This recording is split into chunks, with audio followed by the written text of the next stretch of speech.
Two કાઢો ને પાછો ફાઇન ડિસ્ટન્સ બિટવીન 2.00 અને 36 પહેલાં મેં હીરો એ કરાવી દે, પછી મેં તમને સેક્શન 7.2 વાળું કરાવું. પોઈન્ટ ડિસ્ટન્સ ફાઇન કરતા તો આવડે ને તમને? પહેલો 0.00 છે ને અને બીજો 36.50. આ હીરો ડિસ્ટન્સ તો ફાઇન કરતા આવડે છે ને? ક્વેશ્ચન 1માં કર્યું એવી રીતના પહેલા પોઈન્ટમાં આપણે આવ્યું x1/1 રાખવું ને બીજા પોઈન્ટમાં x2/2 અને એ ને બી વચ્ચેનું ડિસ્ટન્સ આવ્યું. સુજલ ફોર્મ્યુલા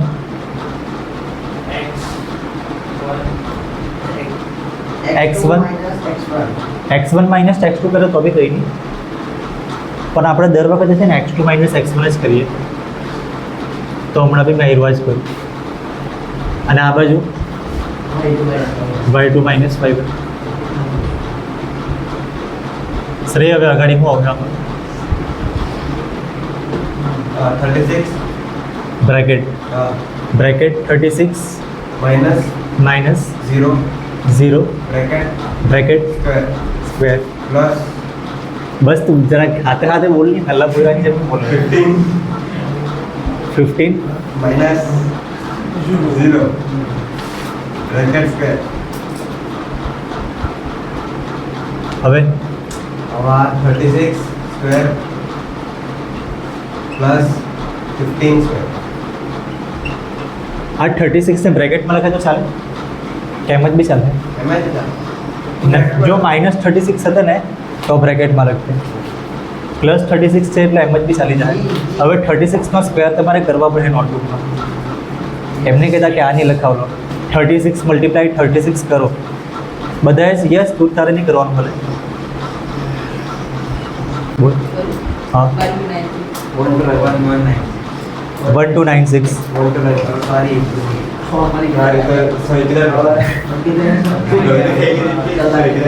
જો આ 1296 ચાલની કંઈ નહીં, મતલબ તમે જે બી ભૂલ થાય ને હમણાં ભૂલ થઈ જવી જોઈએ, એક્ઝામમાં ભૂલ ન થવા જોઈએ. હવે આ 15 સ્ક્વેર સુજલ 225. હવે આ બંનેનું એડિશન, જો એડિશન તમે એમ જ કરો કે ભારે પડે? મેં એમ જ કરું, એમ જ એટલે મેં સાઈડ પર લખું નહીં, કેમ કે તમે આ 3rd સ્ટાન્ડર્ડમાં 1st સ્ટાન્ડર્ડમાં આવું કરતા સાઈડ પર લખીને, અત્યારે બી તમે આ સાઈડ પર લખીને જ કરતા હોય તો પછી 10 વર્ષમાં તમે શીખાવ. મેં એમ જ કરાવી દઉં. અરે એવી રીતના બહુ બધી ટ્રીક છે, પણ મેં હમણાં જેવી રીતના સાઈડ પર લખે ને કરે ને એવી રીતના જ ના કરાવું, પણ ખાલી લખું નહીં. હા साइड पर लगा तो क्या किया लगा ટાઈમ જાય. 80 માર્ક્સનું પેપર છે ને તે પણ ટાઈમ ટુ ટાઈમ પતશે. 6 હા एक्यूरेट है ना करा साइड पर અહીંયા બી થઈ જાય તો અહીંયા બી બી થઈ. તમે જેવી રીતના તમારી પ્રેક્ટિસ હોય તેવી રીતના. હમણાં મેં 10th સ્ટાન્ડર્ડના હું જરાક 7th સ્ટાન્ડર્ડના લેવલ પર પણ તો કરાવું કે નહીં? 1st સ્ટાન્ડર્ડનું લેવલ હોય તે સાઈડ પર લખે. પહેલા છેલ્લા યુનિટ ડિજિટનું એડિશન શું આવે? 6 ને 5નું એડિશન. 6 + 5 કરે તો 11 આવે. 11નો તમારે 1 લખવાનો ને 1 ઉપર કેરી. यस પછી આ 9 + 2નું એડિશન. 2 लखो सर 2 + 9 11 અને આ બીજો 1 12. 2 लखो 12નો 2 અને 1 કેરી. और कैरी પછી આ 2 અને 2નું એડિશન 4 5 અને આ હીરો આ 1 એટલે 5 થયું. અને અહીંયા 1 જ બચ્યું અને અહીંયા કોઈ નંબર નહીં મળે તો આ 1521 આવ્યું. તમે આવી રીતના બી કરી શકો. પછી આ હીરો આ જે બધું આવ્યું ને એ બધું કાઢી નાખવાનું. તમે એમ જ છેકી મૂકો તો બી કંઈ નહીં. मैसी थे ये મેસી થાય તો કંઈ નહીં. તમે સ્ટેટિસ્ટિક બી કરે ને, તમે પેન્સિલ ને બધું સ્કેલ ને બધું એમ કરીને આ હીરો આ લાઈન કરે ને આ બધું નહીં કરવાનું. પેન્સિલથી નહીં કરવાની, સ્કેલ બી યુઝ નહીં કરવાની, એમ જ કરી મૂકવાનું. કોઈ દિવસ તમે ટોપર્સનું જોવો ને તો આવું બધું હોય નહીં. અમુક ટોપરની નોટમાં નહીં હોય, સમજો તમે, દિમાગમાં બધું હોય. क्या करता माइनस હવે આ શું કરવાનું? આનું સ્ક્વેર રૂટ, આનું સ્ક્વેર રૂટ કયા નંબરની આસપાસ આવશે તમને એપ્રોક્સિમેટ ખબર પડવા જોઈએ. 23નું સ્ક્વેર રૂટ છે ને, આ 23નો સ્ક્વેર 529 આવે. આ નંબર બહુ મોટો છે આયરો, આ નંબર તમે હજી પેલામાં લખાવ્યો નહીં મળે, પણ તો બી નહીં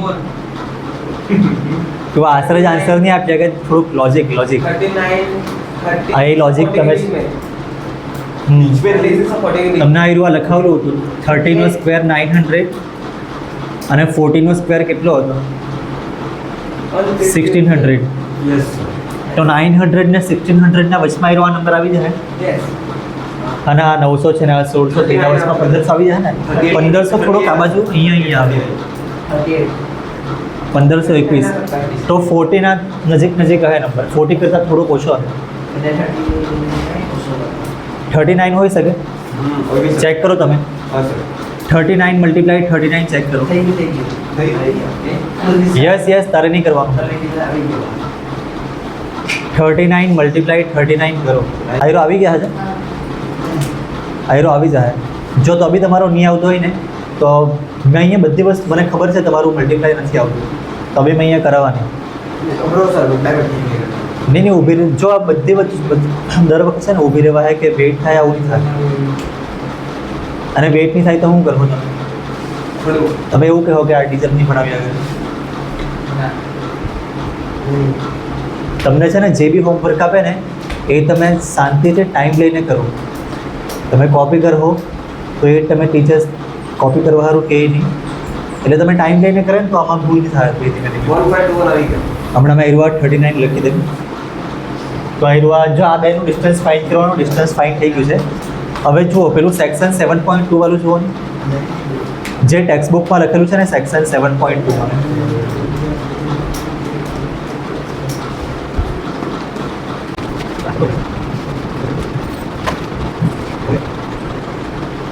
જોયું છે ને આયરવા મેં તમને આગળ બી જોવાનો ટાઈમ આપ્યો હતો તમારા અહીંયા એક ટાઉન છે ને અહીંયા એક ટાઉન છે ટાઉન કે સિટી કે ગામ કે વિલેજ જે બી હોય આનું ડિસ્ટન્સ ફાઇન્ડ કરવાનું છે તો આને કોઓર્ડિનેટ કયા રખાય એક્સ એક્સિસ ને વાય એક્સિસને બદલે આપણને આઈડિયા એક લાઈન લખેલી છે ને આઈડિયા એક લાઈન આ લાઈન ડ્રો કરેલી છે તો આના કોઓર્ડિનેટ તમે 0 0 લઈ શકો ને કેમ કે તમે આને એક્સ એક્સિસ સમજી લો આને વાય એક્સિસ સમજી લો તો ટાઉન એના કોઓર્ડિનેટને આપણે છે 0 0 લેવાય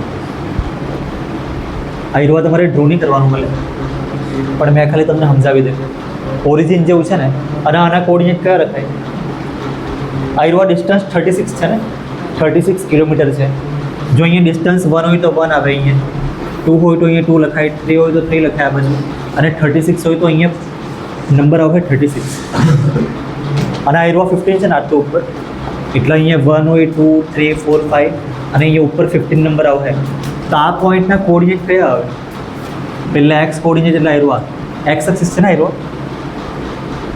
એક્સ એક્સિસ પર આઈરવા 36 અને વાય એક્સિસ પર અહીંયા આઈરવા 15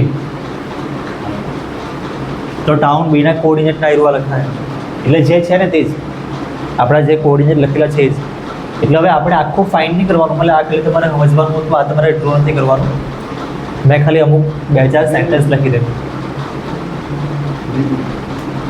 કે town A is represented by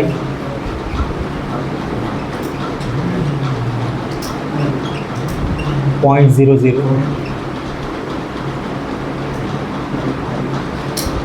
.00 ના એરું એ બી લખી છે કેમ કે આ બાજુ એક લખ્યું છે ને આપણે બી એ જ રાખ્યું છે અને ટાઉન બીમાં શું લખું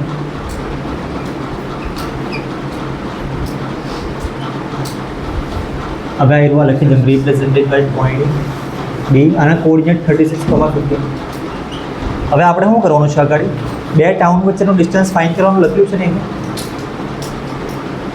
લખેલું છે ને સવાલમાં તો એના બે વચ્ચેનું ડિસ્ટન્સ ફાઇન્ડ કરવાનું આપણે અહીંયા કરેલું જ છે તો અહીંયા ડાયરેક્ટ લખી લેવું અહીંયા ખાલી મેં વર્ડ કે સેન્ટેન્સમાં જરાક લખી distance between town A and B